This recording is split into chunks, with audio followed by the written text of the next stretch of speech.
Good morning, everyone. I hope you guys are all having a blessed day. You know that scientists tell us that at the moment of human conception, the minute that sperm comes down and enters into the egg, there's a little flash of light. And that's what I wanted to talk to you today, was about that flash of light.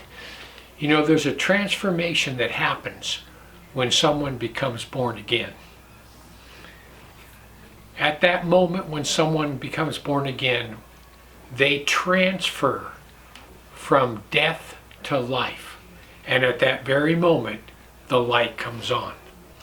John 5:24 says, "Verily, verily, I say unto you, he that hears my word and believes on him that sent me has everlasting life, and shall not come unto condemnation, but is passed from death to life." Any unsaved person is dead spiritually. Remember when the man told Jesus, he said, "I'll follow you, but let me first go and bury my father." And Jesus said, "Let the dead bury their own dead."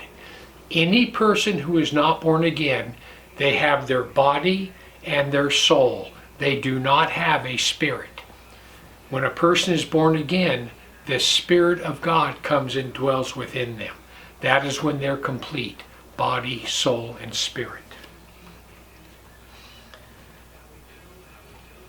John 1:1-5 says, "In the beginning was the Word, and the Word was with God, and the Word was God. The same was in the beginning with God. All things were made by him, and without him was not anything made that was made. And in him was life. And the life was the light of men." Jesus Christ is life. Life is found only in him. And when you find that life in him, the light comes on within you. It said, "And the light shines in darkness, and the darkness comprehended it not." Jesus said that he is the life, and the life was the light of men. The moment a person is born again, he or she has everlasting life. The moment of conversion, you are saved forever, for all of eternity. You can never lose it. The Holy Spirit comes within that person, and the Holy Spirit cannot be defeated. Jesus said, "Father, of all that you've given me, I've lost none." At that very moment, the light comes on. They're no longer in darkness. John 1:9 says, "That was the true light which lights every man that comes into the world." Once that life enters a person and the light comes on, that light can never be extinguished. No matter how that light, no matter how it flickers, Jesus said a smoldering flax. In other words, when the flame's gone out, there's nothing there but just a little ember burning. Jesus said he will not snuff it out.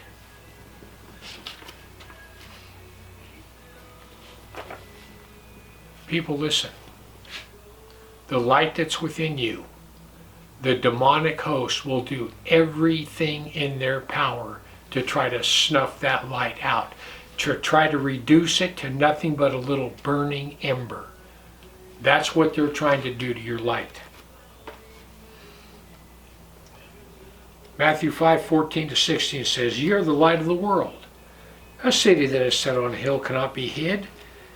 Neither do men light a candle and put it under a bushel, but on a candlestick, and it gives light to all that are in the house. Let your light so shine before men, that they may see your good works and glorify your Father which is in heaven."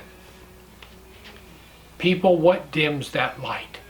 You are the light of the world. You're supposed to be shining for everyone to see. Everyone who sees you is supposed to know that person's different. There's something about them that's different. There are three things that the demonic host uses to try to dim your light, to try to put a bushel over your candle. Number one is people. People who are in your life that have no business being there. And the worst one is relatives, because you really can't get rid of relatives too easily. But people will come into your life. People, there's a test for every person that's in your life. Either A, you are in the process of elevating them, or B, they are constantly bringing you down to their level. All those people that you're elevating, keep in your life. All those people who are dragging you down to their level, get rid of them. Get rid of them. Get them out of your life. The next one is places. Places you go that you know darn good and well you shouldn't be going. You know, I know a guy, a Christian guy, that he went to a palm reader once. He was somewhere, I don't know where he was, but it might have been a fair or something like that, but there was a palm reader set up, and he went in there and got his palm read. People, that is the worst thing you can ever do. Places you go that you know darn good and well you shouldn't go. And the last one is things. Things that are in your life that shouldn't be there. And how do you tell anything that's in your life that shouldn't be there? Here's you, here's God. Anything that you have that is between you and God. You know that most thing that men really love to do, most things that men love to do, watching football, maybe going to the races, going here, going there, they're almost always on Sunday. Almost all of them. I have a swap meet that I love going to, and I don't go very often because it's on a Sunday. They always have them on Sundays for some reason. People, there's a reason for that. But people, places, and things, that's what the demonic host uses to extinguish your light.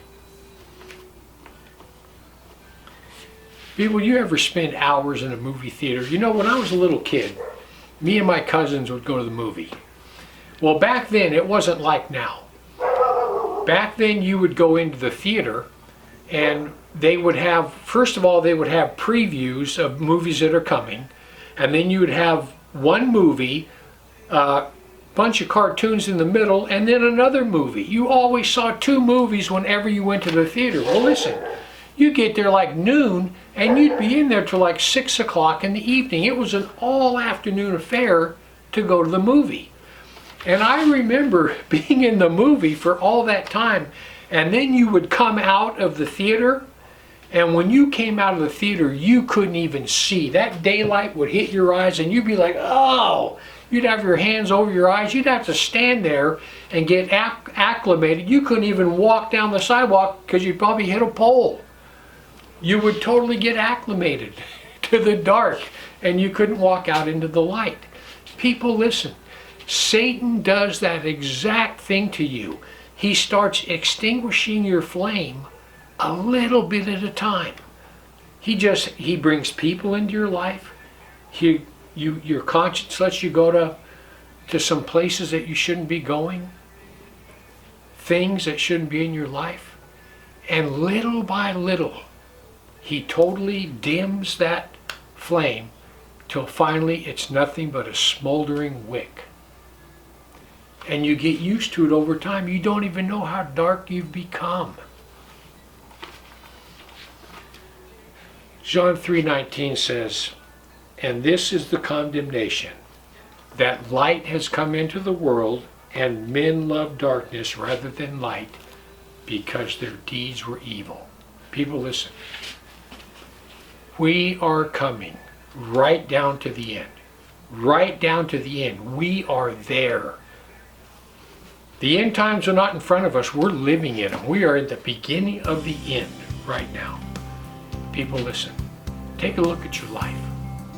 Is your flame burning where everyone can see it, or is it so dim that no one can see it? Anyhow, I just want to give you something to think about. Heaven or hell, you choose. Just remember, once you take your last breath, it's a done deal.